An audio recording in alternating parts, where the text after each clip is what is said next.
I go by Ayush Gupta, and my pronouns are he, him, his. Um, I came to the US 17 years ago for my grad school, and then decided to stay over. And I started doing work in, like, my PhD was in electrical engineering, and I was working in laser plasma physics. But then at some point in time, like, I basically decided to switch over to physics education research after finishing my PhD. And that has been one of the best changes I ever made. And it's been fantastic. I love working in it. But because I also have the engineering identity, right, like about 5 years into physics education research, I got an opportunity to teach in engineering.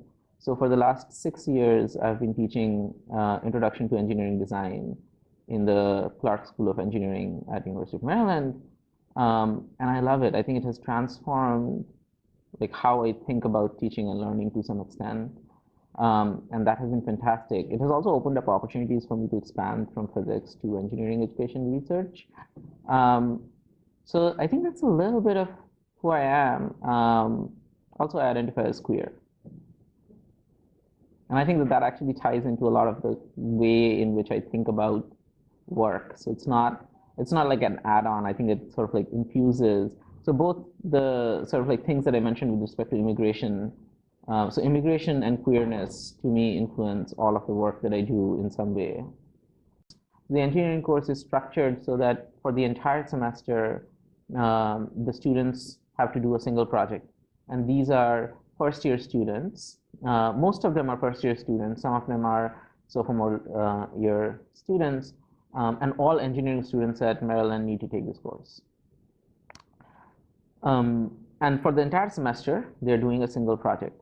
So when I joined, the project was building a hovercraft that will execute a mission.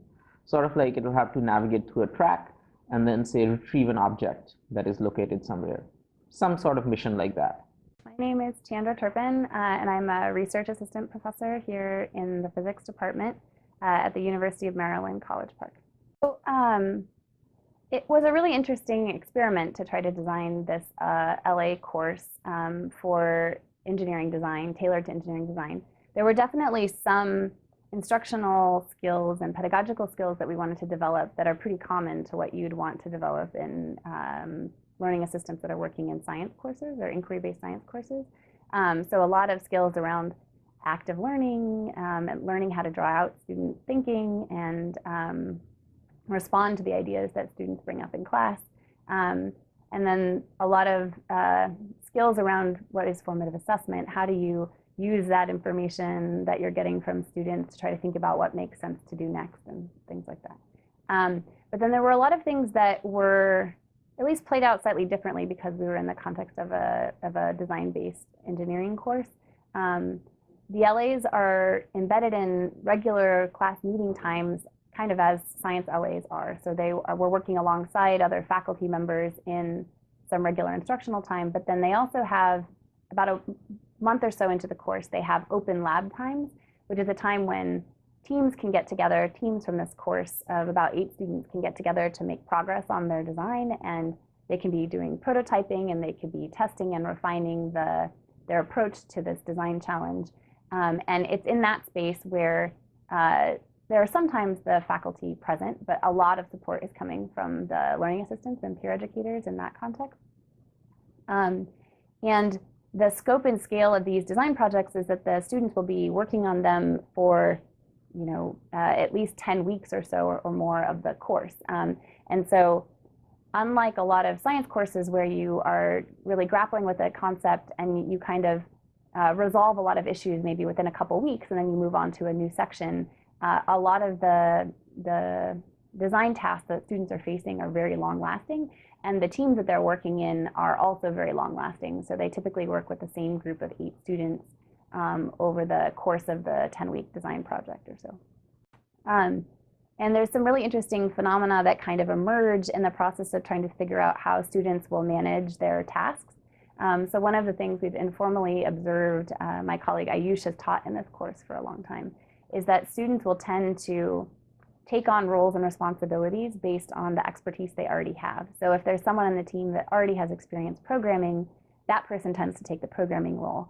And rather than students really orienting to what are the new skills that I want to acquire, or like what's the learning that I really want to get out of this project experience, a lot of students will orient to the being successful at the challenge and like the product that they have at the end of the day, and tend to kind of optimize expertise into particular roles, which is a thing that we would be interested in helping students be more aware of, and like creating more opportunities for like kind of apprenticing into different components of a design task. We were also noticing that because it's such a long-term collaboration, like the teams can develop sort of routines and patterns for engaging with one another, some of which are maybe generative and supportive of learning, but some of which might actually kind of get in the way of people having equitable access to learning opportunities in those settings. And so those were things that we were interested in helping LAs begin to notice in the classroom, like when some students' ideas on the team were not getting like taken up or addressed substantively, or when some team members were not finding a meaningful and substantive role within the team's work. We wanted peer educators to be able to notice and consider intervening in those kinds of moments. There's absolutely a place for learning assistants in engineering design environments. And I would say not just there's a place for them, there's a requirement for them. Right? The skill sets that they need are really different from a science or a physics class or a chemistry class or a math class.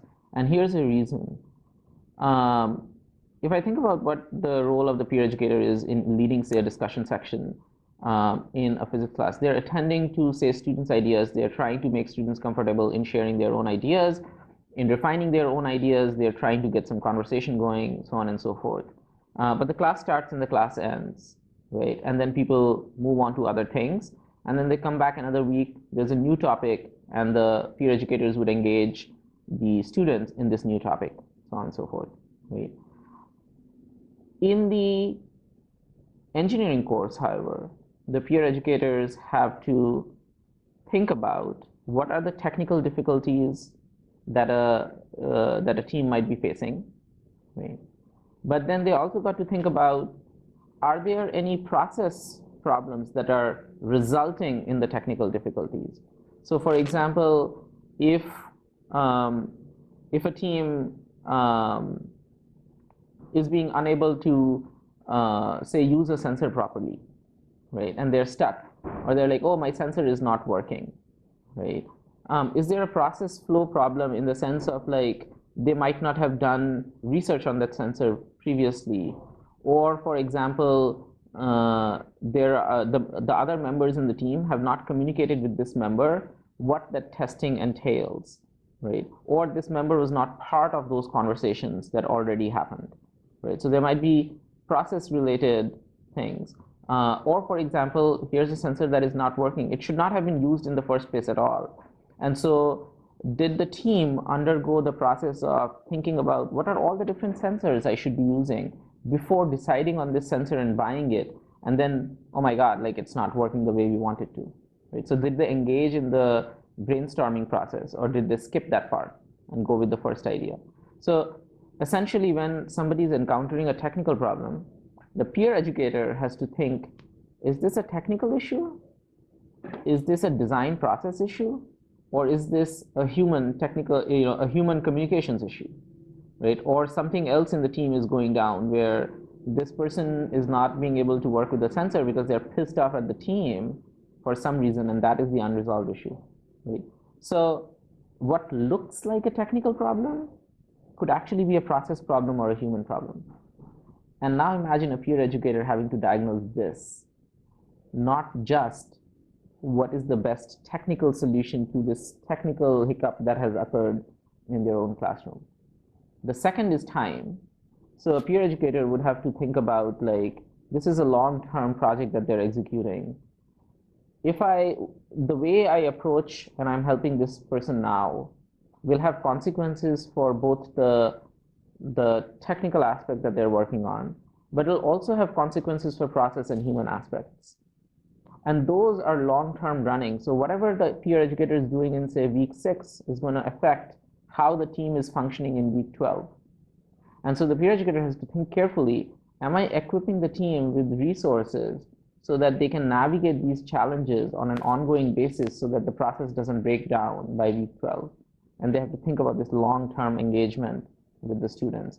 Not only that, hey, today we did circuits, tomorrow we do this, or the next week we talk about mechanics, really. So the struggles are really different, which means that the kinds of things that they're noticing and the kinds of things that they're responding to are different between an engineering design classroom and, say, a physics or a chemistry lecture classroom. Which means that to some extent, their perceptual skills have to really expand in how they are noticing. Their diagnosis skills have to really expand in how, when they are taking in perceptual information of something is broken, how do I diagnose it? And then their responding skills have to expand in some sense to think about, should I, in this particular moment, respond to the technical aspect, process aspect, human aspect, or all three? And if all three, in what order? How should I go about this thing? You have like a lot of different hats that you have to put on. You're like kind of a teacher in that you do help students understand certain concepts. You're also a facilitator in you're not telling them what to do, you're kind of nudging them and having them come up with their own ideas for a design, for what they want for their project. You also kind of serve as a counselor and a moral support. This course involves a lot of group dynamics and group work, so you'll have a lot of conflict sometimes, and you're the person that they go to in that situation. In addition, there's going to be a lot of frustration because things are never going to work the first time. So also kind of making sure that the students are like feel encouraged, that they're not in this desperation and frustration. It's hard to balance all of them, and you don't know like when you should be more of technical, like give more technical information, or when you should be more like empathetic and like kind of balancing those things. One of the things that we'd noticed in the pedagogy seminar was there's this ability to notice troubles that are coming up in teamwork. And our LAs had a lot of skill at that. So we would have them write little short papers on dilemmas or like teaching challenges that they were encountering and briefly describe scenarios, like what their observations were, descriptive accounts of trouble that they were observing. And then what we would do sometimes in the LA Pedagogy Seminar is choose some of those scenarios to role play. So in our pedagogy seminar, some of the undergraduate learning assistants would pretend to be students in the scenario, or like people on this design team working together. And then one of the LAs would pretend to be the LA in the situation.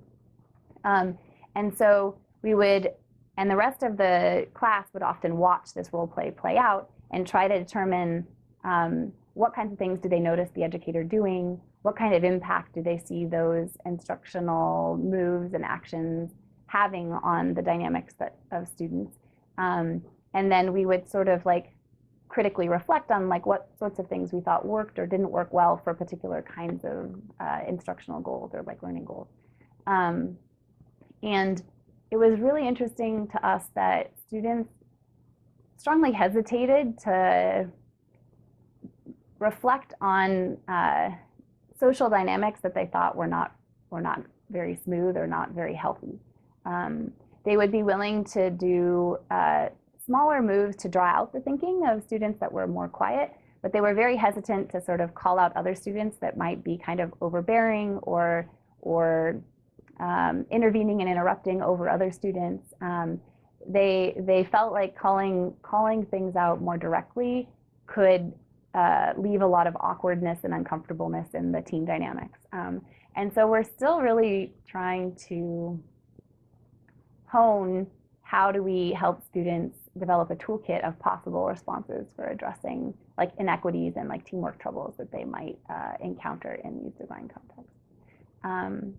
But these role plays did seem very effective at helping students notice notice teamwork troubles and being able to begin to build this toolkit of possible ways of interacting with and responding and intervening to troubles that they were diagnosing in the classroom. Yeah, so having a group work well together is really important, not just in engineering, just in any group project in general. We actually did read a couple of papers on the importance, but to me, I think, you know, to get a job done, you need to be able to cooperate with your peers. And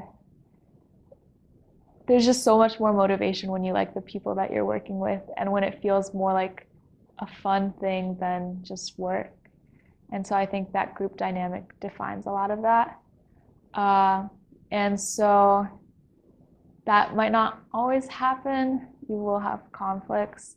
And in those situations, I think I would have some people come up to me with the conflicts and trying to be very empathetic with them and really kind of seeing the situation from all perspectives and trying to have the students also be empathetic with whoever like is the source of conflict is important. I'm going to be honest, in some conflicts, I didn't know how to handle it, so I did have to go to Ayush, who was my professor, to ask him how to handle it. Yeah, one of the things that the peer educators in this course context, the LAs, found really useful was a concept that we exposed them to from Angela Little's work, which is around proudness. And so these long-term project-based designs, you can kind of lose track of like when and how you're making progress. Like the end product goal can feel so far away and distant that there can be a lot of struggle and frustration along the way. And so the peer educators and us as instructors of the pedagogy course really found a lot of traction with these ideas of proudness. How do we help students to recognize and kind of mark the progress that they're making and recognize some of the successes that they're having along the way, rather than being solely focused on the product at the end of the day. So like noticing successes in the work that they're doing, the small successes in the work that they're doing along the way, instead of just a focus on the like, does our overstand vehicle or OSV like function and accomplish the challenge at the end of the day. For the learning assistant pedagogy seminar, one of our goals was that we can expand what counts as success, both for the peer educators and for the students of the peer educators. So the peer educators, remember, are working in an engineering design course. And in the engineering design course, some of us were dissatisfied with the emphasis on being able to finish the project, being able to, say, win a competition. And we wanted to expand what counts as success in that space. Right? And so success could include, you know, successfully navigating team dynamics, you know, innovatively navigating setbacks that are bound to arise in an engineering design process, and, you know, sort of like regarding navigating those challenges as something to be proud of, right? Even having fun while doing engineering as something to be proud of, right? And so how do we do that? And we thought that if we can make the expanding notions of success as one of the goals in the pedagogy seminar, then maybe the peer educators, the learning assistants, would be able to help the students in the engineering design course do the same thing. And one of the tools by which we thought this could be achieved was to read Angie Little's Proudness article and have a discussion on it, both in terms of what do the peer educators want to feel proud of as peer educators, but also what are the kinds of things they want their students to feel proud of. Right? And for a bunch of the learning assistants, this article really struck a chord, both in terms of thinking about what are the kinds of things that I feel I'm growing as a peer educator, and what are the kind of markers that I should document in my growth journey. And some of these ended up in a portfolio that the peer educators, the learning assistants, created in the pedagogy seminar. So at the end of the seminar, they created this presentation with a few slides showing their journey across the semester, maybe their first day as a peer educator, but also showing how their relationship with the team evolved, or some artifact that they created as part of the course and as part of their teaching that they feel really proud of. So they were documenting their own proudness, their own growth. Right? But the thing that was really surprising was that some peer educators took it into their own classrooms and really started engaging the students in dialogues of proudness. And so this happened in my own classroom, where we were meeting with all of the engineering design teams individually to very early on in the semester, to give them a chance to ask questions to us, to the learning assistant and to me, who was the instructor in the class, and also to get to know us, and so on and so forth. And the particular learning assistant I was working with in that in the engineering design course, who was also taking the pedagogy seminar, suddenly started asking the teams, I want you to really articulate, what do you want to feel proud of at the end of the semester? What are your proudness goals? And, you know, as an instructor of both the pedagogy seminar and the engineering design, like that's like a proudness moment for me, but also like my jaw dropped that she could articulate that question so well and engage students in addressing it. It was an eye-opener that this can happen. And then at the end of the semester, we visited again, like, you know, what do people feel about their proudness goals? Do they think they achieved it? Do they think they not achieved it? I think we didn't do as well in asking people to collect artifacts. Though people do take pictures and videos of their work, but they could have done a little bit more. So this semester, we have introduced another revision to highlight this really productive and powerful idea of proudness more in our course. So I'm working with the same peer educator again in the engineering design course. And so what we did was we gave a homework assignment,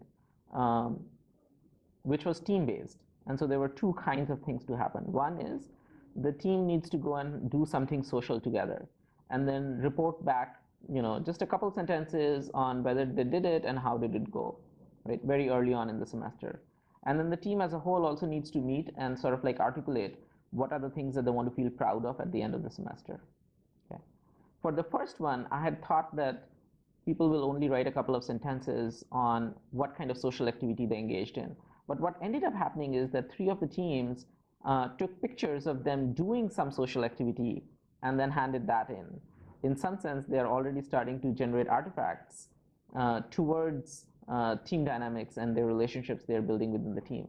And then almost every team noted their proudness goals to include building these human relationships, to include aspects like all of us want to learn something that we didn't enter the course learning, which is a great thing, which is different from saying I want to get an A in the course, which is different from saying I want to get my engineering project working. It is saying I want to learn something that I didn't enter knowing in advance, right? And so that assignment essentially became an opportunity for us to write comments. And so in the comments, we have started asking students, what are the kinds of artifacts you would want to collect on the way in order to address this proudness goal and that proudness goal and that proudness goal, and then add some of our own suggestions to the kinds of artifacts they could be collecting, right? And we want to do more this semester in sort of like periodically revisiting these proudness goals to see whether whether we as instructors are doing enough to create opportunities in the learning environments so that students can meet their proudness goals. Right? And another nice thing was midway through the semester, the students have to make a presentation for their preliminary design. Multiple teams, instead of simply saying that, hey, our goal is to do this mission, right? They started listing their proudness goals as part of what they want to achieve during the semester in a formal presentation with external people who they have, like engineering professors who are not their immediate instructors. Those were people in the room evaluating these presentations. And these students were listing their proudness goals in that presentation, which was amazing.